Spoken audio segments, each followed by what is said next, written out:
देखिए, आज हम चर्चा करेंगे एम.एन. राय के लोकतंत्र संबंधी विचारों की। एम.एन. राय का कहना है कि मनुष्य के नैतिक व्यक्तित्व में राय की गहरी आस्था थी। उनका मत था कि मनुष्य नैतिक उत्कृष्ट की ओर अपने व्यक्तित्व का विकास तभी कर सकता है जब उसे स्वतंत्रता प्राप्त थी। तो राय ने केवल लोकतांत्रिक प्रणाली ही मनुष्य के स्वतंत्रता के प्रति आश्वस्त की। यानी कि एम.एन. राय का एक विचार था कि मनुष्य अपने नैतिक विकास तभी कर सकता है जब उसको स्वतंत्रता प्राप्त हो, उसको एक लोकतंत्र में आस्था हो। तो लोकतंत्र, राय के अनुसार लोकतंत्र ऐसी शासन प्रणाली है जिसमें शासन की शक्ति वास्तव में जनता के हाथों में निहित होती। ये राय का विचार था। वे उस प्रणाली को लोकतंत्र के रूप में परिभाषित करते थे जिसमें व्यक्ति की स्वतंत्रता का अपहरण किए बिना तथा उसकी नैतिक चेतना पर बाहरी प्रतिबंध आरोपित किए बिना ही उसके भौतिक कल्याण को सुनिश्चित किया जाए।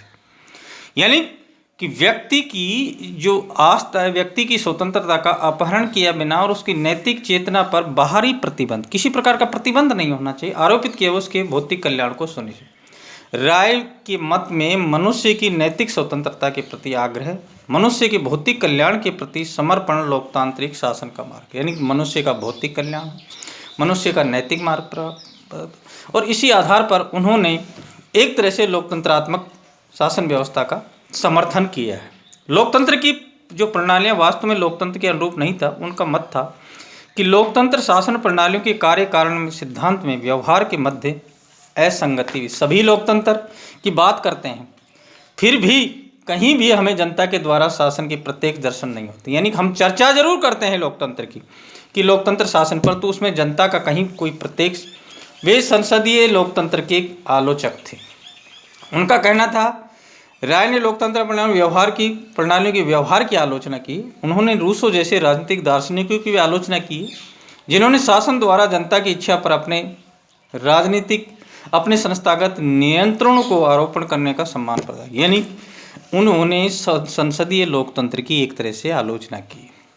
यानी कि संसदीय प्रजातंत्र में राजनीतिक प्रक्रिया में व्यक्ति की उपेक्षा की आलोचना की जो संसदात्मक शासन व्यवस्था होती है जिसमें कार्यपालिका और व्यवस्थापिका परस्पर संबंधित हो रही है, कार्यपालिका व्यवस्थापिका के प्रति उत्तरदायी होती है, उस शासन व्यवस्था में व्यक्ति की उपेक्षा की गई है।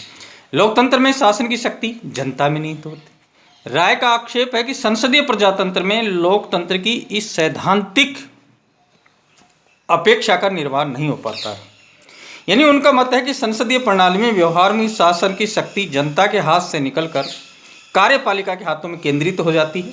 जो व्यक्ति राजनीतिक प्रक्रिया का मूक और असायक दर्शन। यानी निश्चित रूप से राय लोकतंत्रात्मक शासन व्यवस्था के समर्थक थे, परंतु उन्होंने संसदीय लोकतंत्र की आलोचना की। उनका कहना था कि संसदीय लोकतंत्र में जो शक्तियां, जो जनता की शक्तियां हैं, वो कार्यपालिका के पास चली जाती हैं और कार्यपालिका फिर वहीं निरंकुशता के आधार पर शासन कार्य में भाग लेने लग जाती। इसलिए लोकतंत्र शासन व्यवस्था में वो संसदीय प्रजातंत्र के पक्षधर नहीं थे।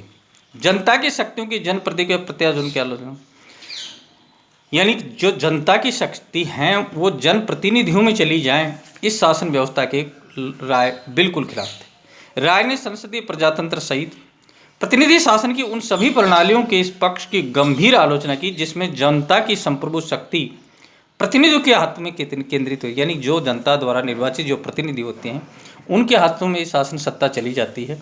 और उन्होंने अनेक बार कहा कि अपने प्रतिनिधियों को निर्वाचित कर लेने के पश्चात संसदीय प्रजातंत्र में जनता का प्रतिनिधियों के आचरण पर कोई नियंत्रण नहीं रहता है।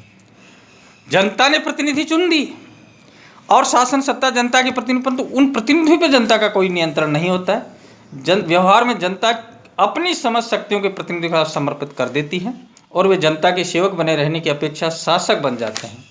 राय ने आक्षेप लगाया है, राय कहा है कि संसदीय प्रजातंत्र जनता के लिए ऐसे शासन से अधिक कुछ नहीं है जिसमें कि जनता सदैव उपेक्षा की जाती है और जनता की भूमिका 4 या 5 सालों में एक बार प्रतिनिधि के चुनाव में वोट देने तक सीमित हो जाती है। कहने का मतलब कि राय का एक कहना है कि जनता ने जो शक्ति प्रतिनिधियों को प्रदान की है, जनता द्वारा निर्वाचित जो प्रतिनिधि होते हैं, वो चुनने के बाद में उन पे जनता का कोई नियंत्रण होता है और वो अपने व्यवहार की दृष्टि से उस शक्ति का प्रयोग करते हैं। इसके एम.एन. राय पक्षधर नहीं थे। दूसरा, राय ने शक्तियों के केंद्रीकरण का विरोध किया है। राय के अनुसार संसदीय प्रजातंत्र में शक्तियों का कुछ लोगों के हाथों में केंद्रीकरण हो जाता है। यानी उन्होंने आक्षेप लिया कि जनता की शक्तियां प्रतिनिधियों की संस्था संसद के हाथों में हस्तांतरण हो जाती हैं। संसद में बहुमत के आधार पर जो दल या गुट सत्ता में आता है, विधानमंडल की शक्तियां उसके हाथों में केंद्रित हो जाती हैं। यानी जिसमें भी संसद में जिस भी राजनीतिक दल का बहुमत होता है, उस राजनीतिक दल के बाद में वो सत्ता चली जाती है। और दलीय अनुशासन के कारण दलीय अनुशासन के कारण दल विशेष के विधायकों की शक्तियां भी मंत्री परिषद या कार्यपालिका में केंद्रित हो जाती हैं और अनंत शासन की समस्त शक्तियां प्रधानमंत्री कहे जाने वाले एक व्यक्ति के हाथों में केंद्रित हो जाती हैं। यानी कि उन्होंने संसदीय प्रणाली का विरोध किया है कि इसमें 7 शक्तियों का केंद्रीकरण हो जाता है और समस्त शक्तियां कार्यपालिका या एक व्यक्ति प्रधानमंत्री के हाथों में चली जाती हैं। इसलिए ये शासन व्यवस्था जनता में नहीं है। व्यवहार में संसदीय प्रजातंत्र एक व्यक्ति की निरंकुशता या अथवा अधिक से अधिक संसद में बहुमत प्राप्त होने वाले दल के नेतृत्व में निरंकुश परिवर्तित हो जाता है।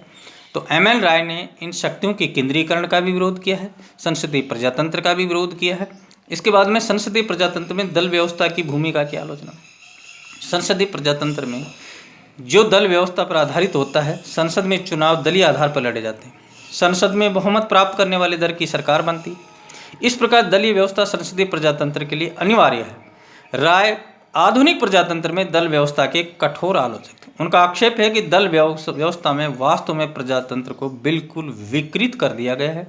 उन्होंने आरोप लगाया है कि दलों का संगठन ही जनता को प्रभावी बनाने, जनता की गरिमा व अधिकारों की रक्षा की अपेक्षा सत्ता पर कब्जा करने के उद्देश्य प्राप्त। यानी हर राजनीतिक दल ये कहकर अपने दल की स्थापना करता है कि हम जनता के सेवक हैं, जनता की सेवा करेंगे, जनता के लोक कल्याणकारी कार्य करेंगे, परंतु ऐसा नहीं होता है। वो दल विशेष सत्ता प्राप्ति के बाद में जिसके पास में सत्ता होती है, वो एक तरह से निरंकुश हो जाता है और जनता के हितों का ध्यान नहीं, और अनेक नए हथकंडे अपनाने में अपना विश्वास रखता है। इसलिए संसदीय प्रजा और एक दूसरे पर आरोप प्रत्यारोप के अलावा इनका कोई काम नहीं होता है। लोक कल्याणकारी और जन कल्याणकारी कार्यों की ओर इनका कोई विशेष ध्यान नहीं होता है। तो यानी कि हम कह सकते हैं कि संसदीय प्रजातंत्र में दल व्यवस्था की भूमिका की वो आलोचना करते हैं। संसदीय प्रजातंत्र में जन कल्याण के हितों की अपेक्षा, ये जो एम.एन. राय का कहना है कि संसदीय प्रजातंत्र में जो जन कल्याण की जो कार्य हैं उनकी हमेशा से उपेक्षा होती है और जन कल्याण के कार्यों की जो विशेष आवश्यकता होती है वो होती है समाज के गरीब तबके को, समाज के पिछड़े हुए लोगों को, निर्धन गरीब अशिक्षित लोगों को, और उनके कल्याण पे हमेशा आरोप लगता है। ये केवल साधन संपन्न लोग ही अपने प्रतिनिधियों के माध्यम से प्रभावित कर देते हैं और उन्हीं के बाद में शासन सत्ता आ जाती है। इसलिए हम कह सकते हैं कि आर्थिक राय का कहना है कि आर्थिक समानता को सुनिश्चित किए बिना लोकतंत्र का कोई अर्थ नहीं है, अभी तो एक धोखा है। आर्थिक समानता के बिना लोकतंत्र वास्तव में धनिकों का शासन है और इसमें किसी प्रकार की कोई एक तरह से जनहित कल्याणकारी और भौतिक कार्यों की कोई कल्पना नहीं की जा सकती है। इसलिए हम कह सकते हैं कि लोक कल्याणकारी या जनहितकारी कार्य इस आधुनिक लोकतंत्र के लिए यानी संसदीय प्रजातंत्र की एम.एन. राय द्वारा आलोचना की गई है। इसमें शक्तियों के केंद्रीकरण का विरोध किया गया है, राजनीतिक व्यक्ति की उपेक्षा की बात की गई है और जनप्रतिनिधियों के हाथों में जो सत्ता है उसमें निरंकुशता की भावना पनपती है और दलीय व्यवस्था की भूमिका की इन्होंने आलोचना की गई कि दलीय व्यवस्था में जिस राजनीतिक दल के पास में संपूर्ण शक्तियां यानी जो सत्ता में आता है वो राजनीतिक दल निरंकुशता के आधार पर शासन कार्य करने लग जाता है। इसलिए संसदीय प्रजातंत्र में जन कल्याणकारी कार्य, केंद्रीय शक्तियों का एक तरह से केंद्रीकरण हो जाता है शक्तियों का, और दल व्यवस्था की महत्वपूर्ण भूमिका था जो लोकतंत्र के लिए लाभदायक नहीं है, प्रतिकूल है। और जनता के जिस लोकतंत्र की स्थापना जनता के हितों के लिए की गई है वो शक्ति एक व्यक्ति विशेष, प्रधानमंत्री या संसद के पास में संसद तक ही सीमित हो जाती है और इसमें हर व्यक्ति अपने हितों की बात कर जनता के हितों की बजाय। तो यानी एम.एन. राय का कथन है, एम.एन. राय का कहना है कि लोकतंत्र में उनका विश्वास था परंतु संसदीय लोकतंत्र में उनका विश्वास बिल्कुल नहीं था। ये एम.एन. राय के जो विचार है और उन्होंने आगे जो बुनियादी लोकतंत्र की जो प्रणाली पर जो विश्वास व्यक्त किया, उनका कहना है कि सत्ता का विकेंद्रीकरण होना चाहिए। जब तक सत्ता का विकेंद्रीकरण नहीं होगा, राजनीतिक दलों का उन्मूलन नहीं होगा, विकेंद्रीकरण राजनीतिक प्रणाली का ढांचे में परिवर्तन नहीं होगा, संक्रमणकालीन व्यवस्था की यानी जनता शिक्षित नहीं होगी, तब तक हम इस लोकतंत्र की आर्थिक रूपांतरण यानी आर्थिक असमानता का जो ये गरीब अमीर के बीच की जब तक खाई तो नहीं होगी, तब तक हम लोकतंत्र की सही कल्पना नहीं कर सकते।